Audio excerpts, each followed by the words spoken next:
Episode 90, You Are a Good Mom, with Emily Wardrop.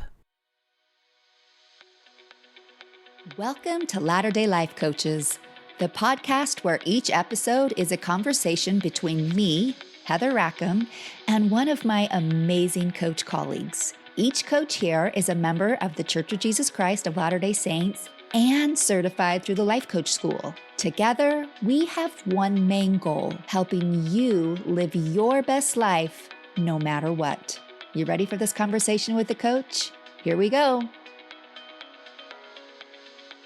There truly is no such thing as a bad person. All of us were born with divine goodness in us, and that is who we are at our core. But Satan seeks to make all of us feel like we are internally flawed, and that the things we do or don't do make us either, quote, good or bad. One of the greatest roles that gets attacked is motherhood. There are so many rules and expectations placed on mothers that when a mother either does or doesn't do them, she is labeled as good or bad. The biggest labeler of a mother often being the mother herself. Coach Emily Wardrop wants to help young moms drop the war they are putting themselves into by helping them know and believe that they can do so many things and still be a good mom. Emily believes that when a mom can know that she is the expert on how to raise her kids and on her own mothering, that is when she can tap into her divine intuition and see what really matters and works for her family. When a mom is showing up on her terms is when she is able to be the good mom she desires to be. Hey friends, I'm glad to have you here with us today on the podcast. I am joined by Emily Wardrop, she has such a fantastic name, especially when we start to talk about who she works with and like her website name and everything. You guys are going to think, did she choose this name on purpose? But it's so fantastic. But Emily, while you're here, or you're going to be here with me for the next little while, but before we get started, do you want to introduce yourself? I would love to have you do that. Sure. So I'm Emily Wardrop from Drop the War Life Coaching. So we drop the war on the tug of war with your kids, the parent struggles. We drop the war in our own heads, the tug of war with our higher brain, our lower brain. I do a lot of drop the mom guilt. There's all sorts of things. We drop the lies that we've been telling ourselves. So yeah, it's a fun play on words with my last name, which I did get a little bit of choice in since I married it, right? That is true. That is true. The name we just come with. But anyway, yeah. So I coach moms of little kids. I hear women say all the time, oh, I wish I had these tools when my kids were little. And so I was like, oh, I'll be that coach. I'm the in the thick of it coach. I have 5 kids myself, and the oldest just got baptized. So I guess he's kind of phasing out of young kidness, but you've got some time still. Yeah, he's still little, right? It's all relative. And then my youngest is 8 months old. So I am just in the thick of the craziness, and I help other moms that are dealing with all the young kid stuff. I say I help moms keep their shiz together, because that's what we're trying to do, right? All day is just keep it together. Yeah. So. I wonder a lot what would have been different for me had I had these tools when my kids were younger. I have 4 kids. We had 4 kids in 5 years. So it was like, whoa. It was crazy, just trying to keep your head above water most of the time. But anyway, I'm always curious, gosh, I wonder what would have been different. Yeah. Had I known something a little bit different, but anyway. And I also like to think about what's the next generation going to be like who are raised with moms who have these tools. Yes. Because they like to coach me back all the time already. Oh my gosh. We were on the couch the other night, and I can't remember. It's like my son, he's 19, said something that was like, well, our feelings come from our thoughts. And I my jaw dropped and my other kids started laughing. They're like, Mom, you should see your face. And I said, I know, I'm just so excited that somebody somewhere has been listening. Like my girls will say all the time things that I have said to them, but it was the first from hearing from him. So, and my son says, it's not a life coaching thing, Mom. It's a real thing. I'm like, no, life coaching things are real things too. It's actually the real things is what it is. Exactly. So oh my gosh. So good. Well, I it is really fun. I do see a difference in my children. And I think for me, that was part of the big motivation too, was I wanted them to have different tools entering into adulthood than I had. And, my parents did a great job. And then I learned some things, and I'm hoping that my kids will have a different experience too. And I know as moms, and I've had other coaches on before talking about, what it means to be a good mom, because that is really what causes us so much pain as a mom. Like, we think, am I being a good mom? That's all we really want to do, is make sure that we are, like we were just talking, giving our kids the tools to be good human beings, and put a lot of pressure on ourselves to be perfect at that. Yeah. So even saying that we want to be a good mom, it's like presupposing that we're not right now. Like, it's always some elusive goal that we're trying to get to. And so one of the things I love to show clients is that basically, like, we write down all their expectations of themselves, and that's not physically possible for any person to accomplish. We put these ridiculous expectations on ourselves and then on our kids, of some elusive ideal mom that literally cannot possibly exist. And so when you slow it down and look at it like that, then you can start getting realistic about what you do want to hold yourself up to. And then another really fun thing I like to think about is, because I talk to them about where they are now and what kind of mom they want to be, right? Because they write down all these ideal things that they wish they could do, and they feel like they're not there. And I explain, where you are now is not a terrible mom, and where you're going is a good mom. Like, it's not this goal that we're trying to get to. You are a good mom now. And when you believe that you're a good mom, because we know the magic of the model, right? When your thought is, I'm a good mom, then you feel confident, then you show up in the way you want to show up, and you are a good mom in your result line. But what we're usually doing with our brain on default, and especially if we're not familiar with any of this at all, then every single thing you do, almost basically as a mom, you make it mean you're a terrible mom. Like, I just can't, even with how much I hear moms saying I'm a terrible mom. And I'm like, you are a daughter of God, and you are a perfect, like, your worth is so set. And yeah, you yelled at your kid, right? But you can't even put, I yelled at my kid in the circumstance line. Like, that's not a circumstance. That's totally relative. When you say I yelled at my kid, I'm like, I don't know if you're screaming so loud the whole neighborhood heard you, or if you just had like a little irritated tone. Like, it's so subjective. So that is a thought in itself. And it's the thought in parentheses that causes problems. Like, I yelled at my kid and I'm a terrible mom. And so I have this really fun brain hack that I like to teach moms, that you don't even have to work on that first thought. Like, your brain is going to feed you trash all day long, but it's that second phrase in the thought. We like to squish our thoughts into, like, it's just supposed to be a phrase, but our brains are going crazy, right? With all the thoughts. Mm-hmm. So when you can train your brain to just add the phrase, and I am still a good mom. So I yelled at my kids and I am still a good mom. My kids had ramen for lunch for the 7th time this week, and I am still a good mom. My kids don't wear pajamas and I'm still a good mom. They're, whatever it is that we're beating ourselves up about, we won't believe it at first because our brain is so used to making it mean that we're a terrible mom. But the more we just add that phrase, like, you don't even have to do the hard mental, brain tricks of like changing your thought. It's like, I'm trying to change my thought, but it doesn't stick. Well, yeah, it's because you really believe that that's, but if you just add on to it, and, there's power in and, it's not but, and I am still a good mom, even though I did whatever. On top of that, because we're just humans. Like, we just have to have that self-compassion the whole time, but instead we're beating ourselves up the whole time. And we can never, ever, ever beat ourselves up better. We just have to have that compassion. So wherever you are now, you are a good mom. And if you want to get somewhere else, if you want to change something you're doing, stop doing something, whatever in your A line, we've got to get that T line straight first. So when you believe that you're a good mom, then the model works out magic that you are a good mom.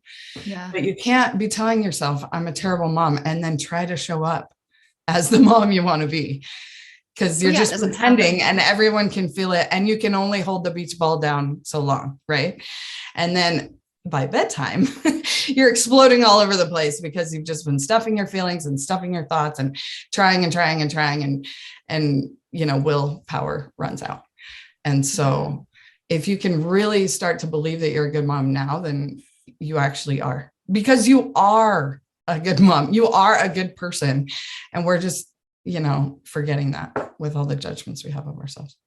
Yeah, it's so fun. It's so fun that we do that to ourselves. I know. Aren't we awesome?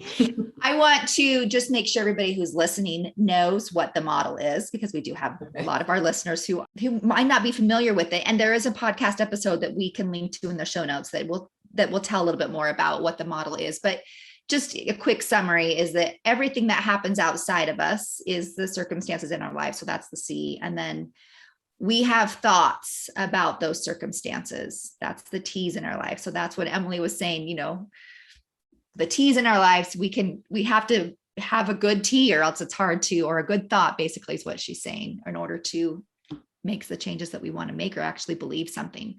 And all of the thoughts that we have create the feelings, and our feelings create our actions, which is the A, and our actions get us the result, which is the R. So anyway, just a quick recap, but I think it's so fascinating. One of the things you said right in the very beginning of that was that we have these expectations about being like, we think the good mom that we think we need to be doesn't exist. Mm-hmm. And I think what's so fascinating is in our pursuits to be that good mom that doesn't exist, we then expect our kids to be kids that do not exist. Like, it's not possible for them to exist in the perfected, level that we want them to behave in, just so that we can feel like we're a good mom. Yep. And it becomes this bad battle between, we feel worse about ourselves. And so we expect more from our kids, and our kids can't handle all that expectation. So then they behave in difficult manners and all the things. So and so when we can start with ourselves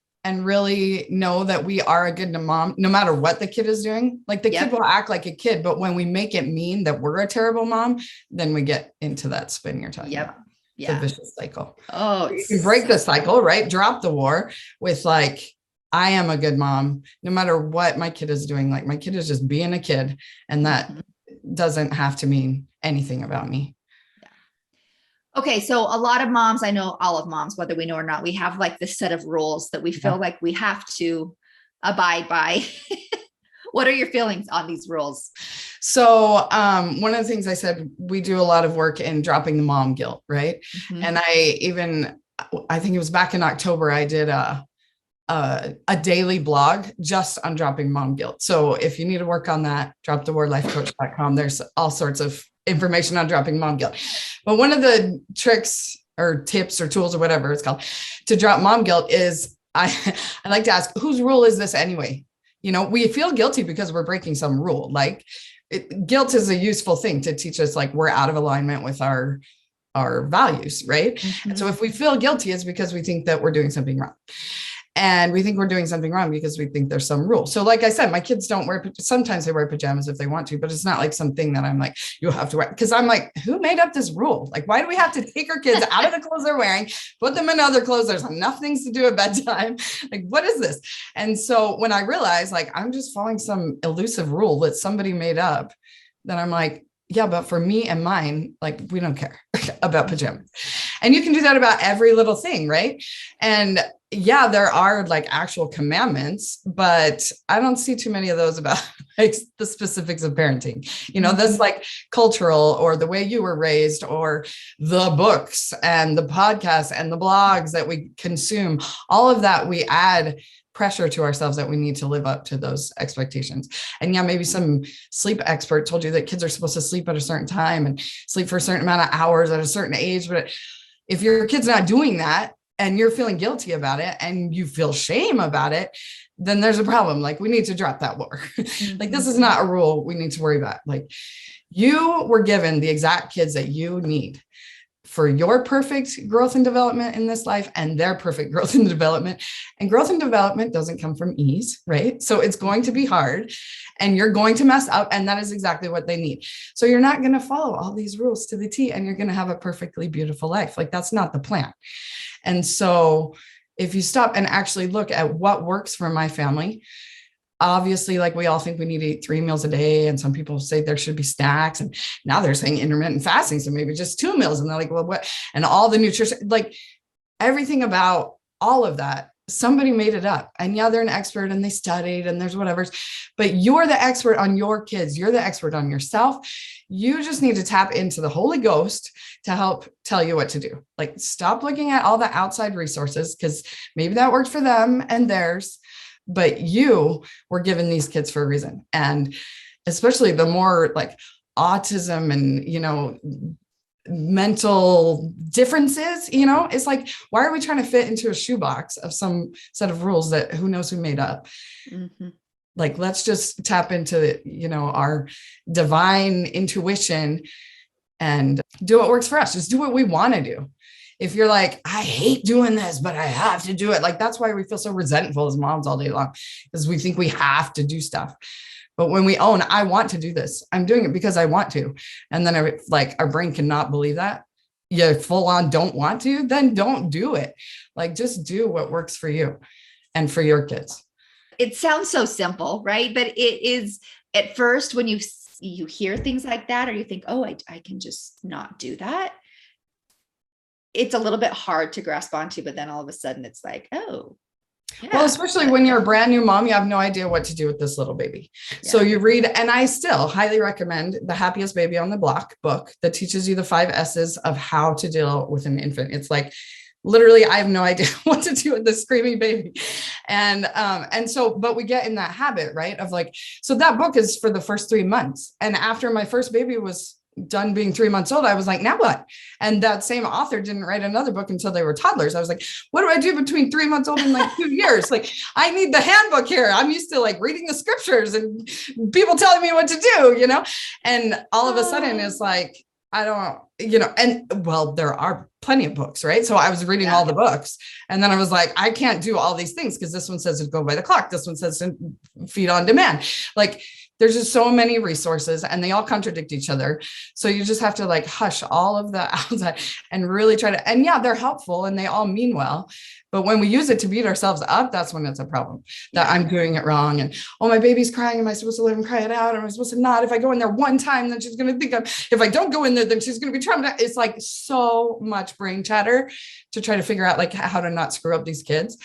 And like, when you just accept you're going to, and that's fine. It's all part of life. Yeah. Like, if you weren't supposed to, then the scriptures would say, put your kid to bed at this time, or the prophet would say, like we would have a more detail, but we're here to learn, and you have to learn from making mistakes and learning from them. And I did a podcast episode once with Jennifer Finlayson-Fife, and one of the things she said that I thought was so interesting was that, we just have to assume that all the knowledge we have is going to change. Like, eventually we're going to figure out that it's actually something different. Like, if you think back to, the way they used to say that we should feed babies, or all the things, like, we just have to assume that we're doing the best we can with the knowledge we have now, and it's probably going to change in the future.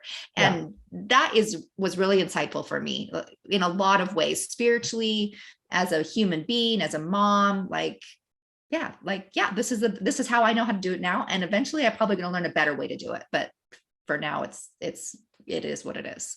Yeah. And so when you ask yourself, who made up this rule anyway? And do I actually want to follow it? Then you can, start living by your own intuition. And then you feel a lot better because you actually want to be doing what you're doing. Yeah. And not like, oh, the baby's crying, I'm not allowed to go. My heart is like wrenching because she's so sad. But somebody told me that I wasn't allowed. Like, who is this somebody? Yeah. If you want to go help your baby, go help your baby. If you don't, because your own mental health is at stake, like you've got to get some sleep, then don't, turn on the vacuum cleaner so that you can't hear her cry. That'll help her get to sleep. You get some sleep, whatever works for you. Oh, so good. Okay. So in most cases, in most areas of our lives, we come up with against like various different roadblocks that keep us from from going the direction I think that we want to go in our life. And I am curious what some of those roadblocks that you see with your mom clients when they're trying to move forward, when they're in the thick of it. Right. So say they've come up with this long list of the expectations they think they have for themselves, for their kids, and then they decide which ones they actually want to focus on, that they actually care about. And then they're trying to let the other ones go, but they're at the park with their kids and all the other kids in the neighborhood. And kids are kids, right? And maybe their kid punches the other one or like shoves them or whatever. And then you feel all the social pressure, right? That all the other moms are looking at you. What are you going to do about your naughty kid that just punched my kid? And then you're like, oh, well, I feel like, like he's just being a kid. And I'm trying this new thing called like, I don't do timeouts. Maybe that's what it is, that you decide like, what is this timeout thing? Like, anyway, all that to say, like, we feel social pressure, right? We feel pressure from other people that are doing it differently. Like they're all following the rules and we're like, oh no, I'm going to follow my own intuition now. And my own intuition is saying something contrary to what some other mom is doing. So there's both that, like the social pressure to kind of be doing it the same way. And there's also the compare and despair, right? That you're looking at other moms and other kids and you're like, oh, she's such a good mom. And her kids are so well behaved at church. And I sit on the back row so that I don't have to deal with the stress of everybody watching me. And so both of those can be roadblocks, is just worrying about what other people think of your parenting, which of course we're not going to get rid of all the way, because we're not sociopaths. We're always going to care what they think, but to get our own back, that, yeah, this is something that matters to me. This is the way I want to do it. I don't care what mother-in-law says. I don't care how my mom raised me. I don't care what my sister's doing. Like, this is what I'm doing, is really a lot easier said than done. But that's where like all your power is, right? And to get your own back, that this is the way I want to parent, and who cares about. Yeah. And I think it's so interesting that both of those roadblocks have to do with us caring about what other people think about how we're doing something or about who we are. And ultimately it comes back to, we make it mean something about us. What it's basically making it mean at the bottom level is like that we're a bad mom, or that we're like, it all comes back to that. Yep. And so if we believe that we're a good mom, then they can think we're a bad mom. Who cares? I'm in my own delusional world of I'm a good mom, no matter what my kids are doing. It's delusional either way, right? So I can think I'm a terrible mom and make that happen, or I can think I'm a good mom and they might think I'm a terrible mom, but me and mine are happy, or, feeling our feelings, enjoying all the human emotional spectrum. Like, being happy is not the goal. That's a subject for another time. So I have a freebie for your listeners. I'll just tell them right now. So dropthewarelifecoach.com/4-secrets. So I give you the 4 secrets of keeping your sanity, right? And one of them, I'm just going to tell you right now, let you in on the secret. There is no mommy report card. So that's what we think, right? That what our kid is doing reflects on our report card, right? And so if our kid has a meltdown, that's a C-. If the kid hits the other kid at the playground, and that's because, just like we've been talking about, we make it mean that we're a terrible mom with their behavior, right? But there is no mommy report card. Like, they are just kids doing their thing, and it has no reflection on us. They have their own agency, right? And of course, we still want to try to teach them, influence them the best we can, but in the end, they have their agency, and it doesn't reflect on us. And it's a tricky thing, because if we want to take credit for how wonderful they are, then we also have to take credit for how naughty they are, And the earlier we can learn this, because I hear, moms of adult children still trying to deal with this, right? Mm-hmm.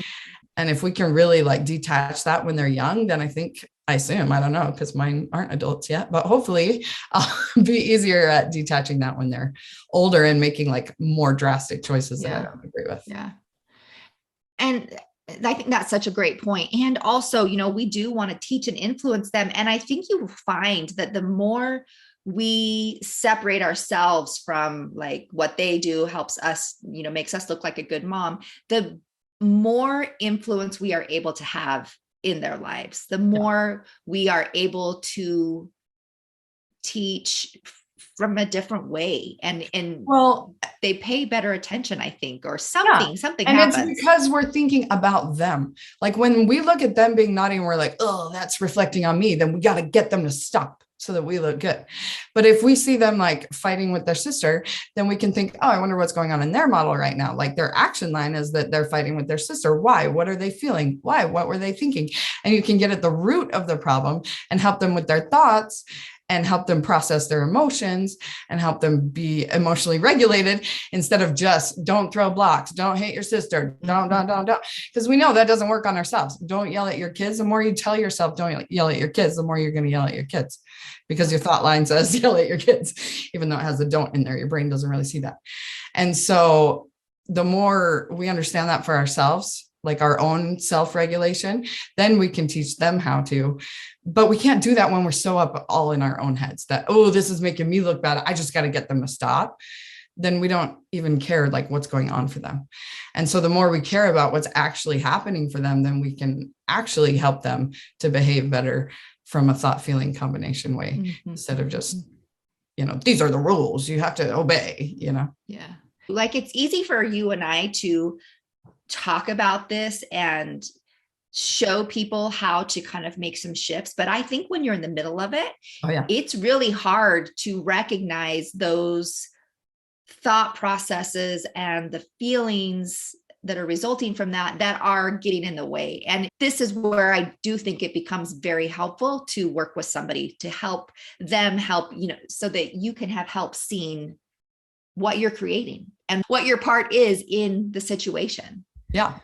Yeah. Because in the heat of the moment, right? In the heat of the moment, if we can regulate ourselves, then that will go a lot better, because a dysregulated kid plus the dysregulated mom is like the chaos we're used to dealing with, So when we can first learn how to regulate ourselves and know that in those heat of the moments, we're not going to be like doing our little thought work. Let me take a different thought, even if we've pre-thought of it, and we're like, oh, what am I supposed to be thinking now?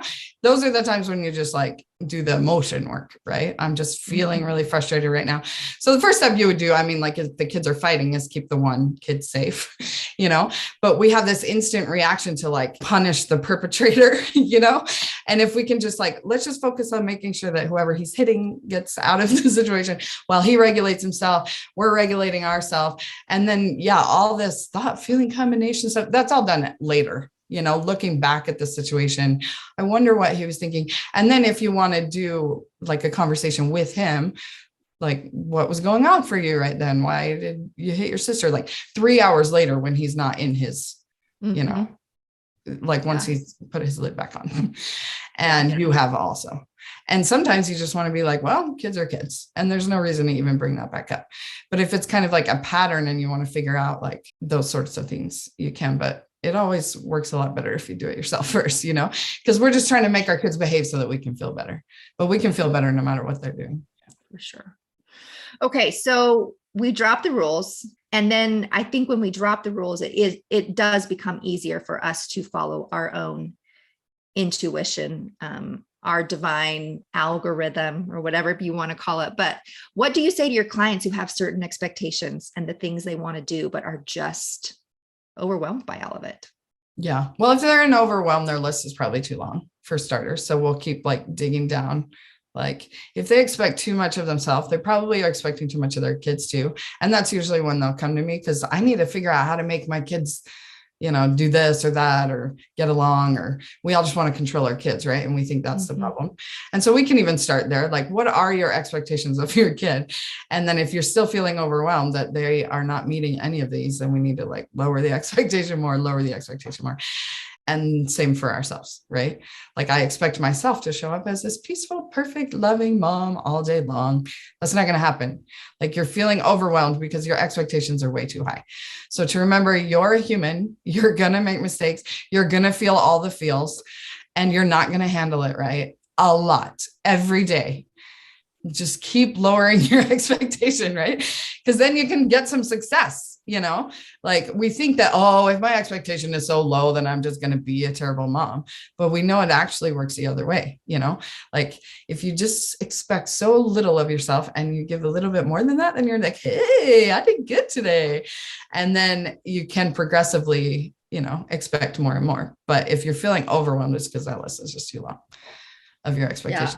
I think that made me think of, there was a talk that was given one time. It was like raising the bar. I think it was like in regards to missionaries. And I think that is, yes, we want to raise the bar and live from a higher standard, but I think there is a lot of value in lowering the bar and like feeling the feelings and the successes of, once the bar is lowered, actually living above the bar, because you can, brings about so much peace, and which generates the emotions that you need to actually have more success in your life and live your life the way you want to. And when you are able to jump over the bar and feel proud of yourself, confident, whatever it is you want to feel, then you've actually felt that and you know how to generate it.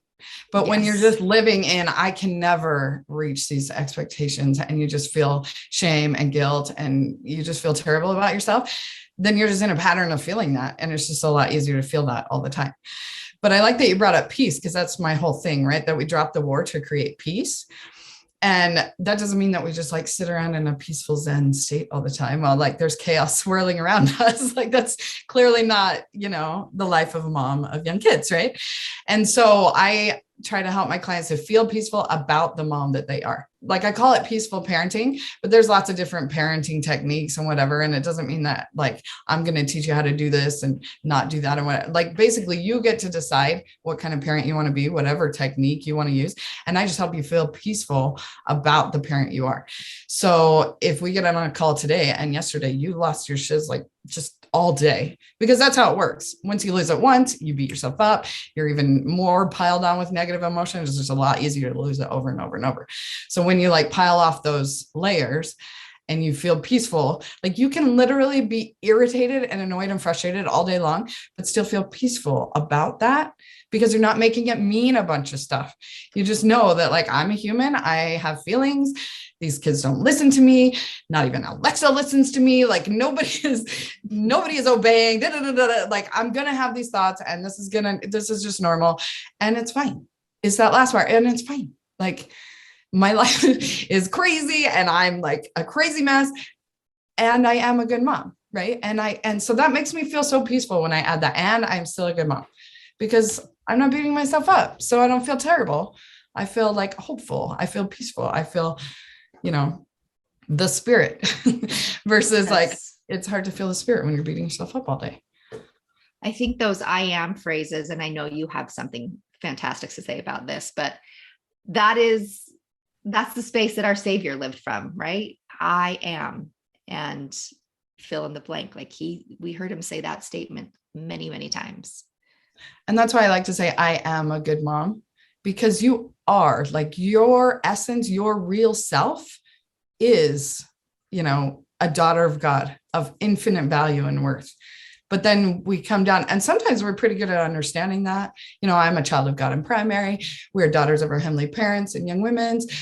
And then we become a mom, and all of a sudden we're like, I am impatient. I am grumpy. I am mean. I am terrible. I am, you know, and all of a sudden we're telling ourselves these lies, right? You are not grumpy. You might feel grumpy right now. You might feel irritated, but you're not irritation. Like that's not a thing. And we are literally taking the Lord's name in vain when we use it that way. I am is his name. And then we're like, I am impatient. No, Christ is patient. Like he is. That's why we feel so terrible, because we're out of sync with like who we actually are. But beating ourselves up about that, obviously, like we've been talking about, doesn't help us get back to our true selves. And so I feel impatient right now is fine, because it's just a feeling, and we all have all the feelings we're supposed to. I feel irritated, but when we label ourselves with that, it's not true. It's a lie. And it's Satan's tactic to keep us down in the muck. But like, yeah, I feel really terrible right now. And I know that in a minute that feeling will process through me, and I can go back to being love, right? I am love, even though I feel like ripping your head off right now, but that is okay. Like I can make it through this and get back to who I actually am at my core. So it's not like you're not what you do. Like you yelled at your kids. That doesn't mean you're a terrible mom. That means you yelled at your kids. That's just an action line thing. That's just something you did, but you are good. You just are. You came this way. It's hard to remember in this mortal mess, but you are. I think that is so tender and such a sweet reminder. And I love what you said about, or we're not impatients. Like, it's not possible for us to be that. And I think if that's something, if I could have separated that from me, that was always a label for me. It was like, I'm just an impatient person. If I could have separated that from myself when my kids were younger, it probably would have been a very different ballgame. Yeah. But no regrets. Yeah. Just going no forward. regrets. Yeah. No. And you're right. Like, it isn't regrets. In fact, I was asking my son something yesterday, like my daughter needed some advice from something. And I said, well, had you been able to go back and do it again, how would you have done it? And he was like, why would I even think about it? It was really interesting. Like, he just was like, well, that's totally not useful to think about. And it is to some extent, but we can't change what we've done. So there is no point in. Yeah. And that's the divine algorithm that I like to think of, is that God, who knows us perfectly, like we don't even know ourselves, like at all. Like, all of this work of self-discovery is like really exciting, because it's like, I don't even know me, right? I just know this like weird mortal version of myself that's been telling myself lies this whole time. Anyway, he knows us perfectly. He knows our kids. He knows our potential. He knows everything that came before us. We don't know because we have the veil, right? But he knows. And that's his divine algorithm. Like, he's got it perfectly situated so that this earth life is exactly what I'm supposed to have, what they're supposed to have, what my husband's supposed to have, what everyone in our sphere of influence, like, it's just so cool to like think about how he has it orchestrated so beautifully. And then when you trust in that, you just know, like, I just yelled at my kid. They are like looking at me with that face that just makes you want to bury yourself in shame, because you like scared them and they're freaked out. And you're like, they're screwed up for life. And then, yeah, that's kind of the point. Like, the way that we're screwing them up, like, literally is the point. Because if everything was just hunky dory, we wouldn't learn anything. And actually, it's a gift that we give our kids that we're imperfect, because they are too. And if we were just some perfect example, they would just beat themselves up worse, because they could never live up to what they thought we were, So I'm like, you're welcome for being a perfectly imperfect Just make mom. this easier for you down the road, right? Yeah. Oh, Emily, there's so many little great nuggets in this conversation that I think are so helpful in so many ways, really, wherever you are in your parenting journey, and not even just for parents, because I think all of this applies in so many ways to us in different facets of our life. So thank you so much for sharing your knowledge and wisdom with us today. Before we go, I know you did share where they can find your freebie that you have for us today. Will you just tell us your website or where they can find you again, so that people can, and we'll link to all of that in the show notes as well, but I just would like for you to share that. Yeah. So dropthewarlifecoach.com. And there's just tons of, content on there. And then you can sign up for my email list and get a fun little tidbit every week. I do a little video that I put on YouTube, and the email and the blog that go with it, all the goods. And then I did want to mention, if you live in the Salt Lake area, I go around and I teach this class on mental and emotional resilience to young women's groups and relief societies. And so if you're not a coach, if you just listen to this, you love coaching tools, I love teaching everybody the model, right? Because it's just what we need in the world right now to help us with our mental and emotional resilience, right? And so that's basically what the class is I teach the model and then I coach people, and so if you feel like your relief society or your young women's could benefit from that, I would love to come. And so on my website, you can sign up for a free chat. And so whether you want to talk about that or anything we've talked about, or how to work with me further, it's all there. And then I'm on Instagram, awesome. Drop the Word Life Coach. I'm on Facebook, Drop the Word Life Coach. I was going on there like every day for a while, and then every week doing a Facebook Live, just talking to myself. Like, I didn't announce that it was going to be on there for people to come, but all of those are on there, and so there's just, years of content that you can delve into to learn more. But I love that you are throwing that information out there, that you are willing to come and speak. The opportunities that I've had to come and speak in relief sites and young women's, are people always leave mind blown. Yeah. And it's so simple, but they are like, I can't believe I haven't known this. I know. And when we're in the coaching world and all our friends are coaches, we think that everybody knows, but you look at your ward and there's like, nobody knows this stuff. Or you sit in a Relief Society class going, oh, I just want to like, and raising our hands, like how many times can I raise my hand in a and I know in my ward I taught the young women first, and then the young women's leaders who were there were like so engaged and into it, and then they came back when I taught the Relief Society, so I was like, okay, good.